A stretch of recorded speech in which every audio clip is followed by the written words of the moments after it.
Бүгін 22 сентябрда Қырғыз Республикасының министрлер кабинетінің төрағасының орынбасары, УКМК төрағасы Камчыбек Ташиев Жалал-Абад шаарында жана Созак районунда курулуп жаткан мамлекеттик ипотекалык үйлөрдүн курулуш иштеринин жүрүшүнөн кабар алды. Текшерүүлөрдү Камчыбек Ташиев кортеж менен эмес, портер унасы менен кыдырууну туура көргөн.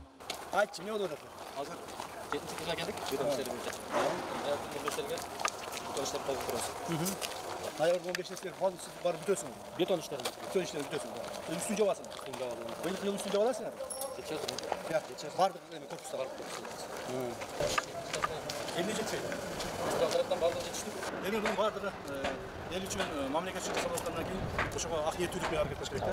Ак ниеттүүлүк менен аракет кылып, ошол коюлган тапшырмаларды тагат кылыш керек. Эгерде ошондой кылбастан, бул жерде талап тонол же болбосо мамлекеттин акчасы максатсыз пайдаланып турган болсо, анда жоопкерчилик катуу болот. Жоопкерчилик дегенде сезиш керек. Мамлекет ушунчалык мүмкүнчүлүктөр түзүп берип атабы? Демек ошону элдин пайдасына убакытты кетирбей азыр колдонуп калышыбыз керек да. Убакытты кетирбешибиз керек. Ушу негизги маселе ушул болуш керек. Ешкандай ким шаякта. Я, катуу эле, бул эмес кандай? Сапаты жок, сертификаттан алганбыз балдар жаш. Сынбайт экен, молодец.